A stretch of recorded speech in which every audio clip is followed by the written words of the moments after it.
Salut tout le monde! Aujourd'hui, on va faire l'analyse de Dylan Blue par Versace.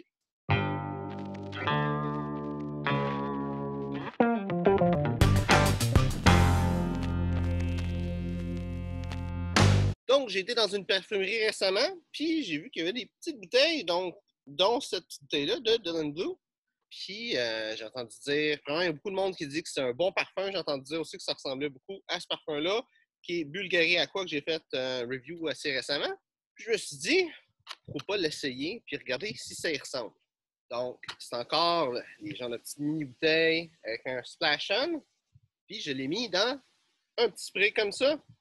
Donc, je vais faire les mêmes analyses que d'habitude, mais aussi je vais faire une analyse à propos de à quel point que les deux parfums se ressemblent. On commence avec l'analyse sur le petit bout de papier, parce que sur le papier et sur la peau, c'est une odeur complètement différente. La première chose qui me pogne sur le papier, c'est le bergamote.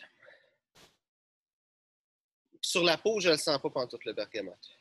Puis, j'ai des notes aquatiques aussi, à travers ça. Je serais porté à dire que c'est juste ça que je sens. Peut-être un petit peu de sucré, du pamplemousse, mais c'est vraiment subtil.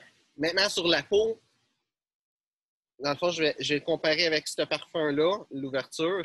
Sur la peau, il y avait la même odeur aquatique. Sincèrement, là, sur un bout de papier, je ne sais pas, mais sur la peau, les avoir mis en même temps, ça a l'air vraiment du même parfum. Il y a juste une grosse différence, c'est que Bulgari Aqua Atlantique, il y a une ouverture vraiment citronnée.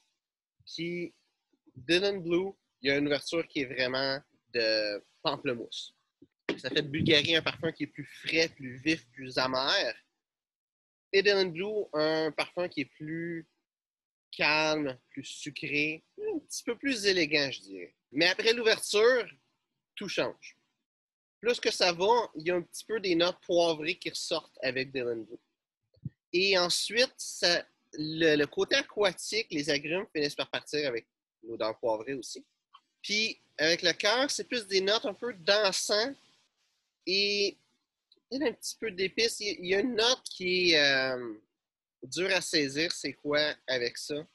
Et ça devient vers du musc. Le fond, c'est surtout du musc présentement. Je le sens sur moi. La seule note fin que je sens, c'est du musc. Il y a un petit peu de fève de tonka qui semble être là, mais vraiment dans le fond. Puis on est déjà dans la fin du parfum. Après l'ouverture, après une demi-heure, je dirais 45 minutes que j'ai mis ce parfum-là, que j'ai mis Dylan Blue, ça ne ressemblait plus du tout au parfum Bulgari. Et en fait, c'était même plus un parfum aquatique. C'était rendu un parfum que je pourrais dire peut-être oriental un peu. Et sur la fin, ça me fait beaucoup penser à Sauvage.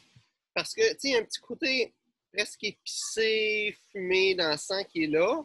Il n'est pas nécessairement une bonne description de Sauvage, mais qui est tout en background avec un gros paquet de muscles.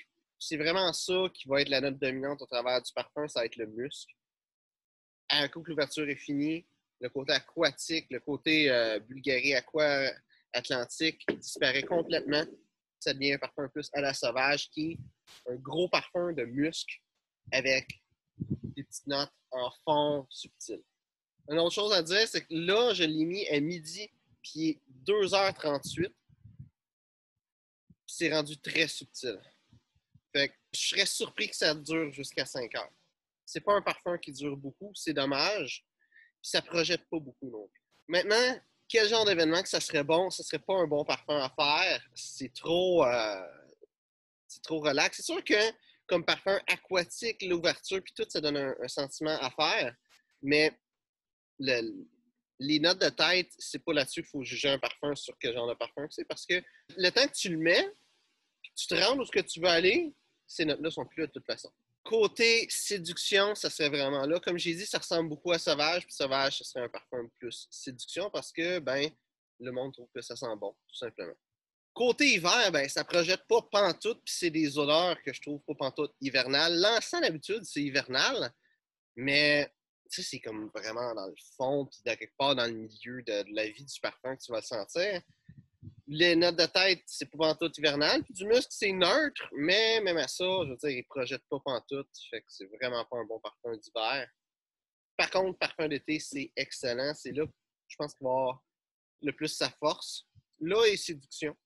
Même plus été que séduction, en fait.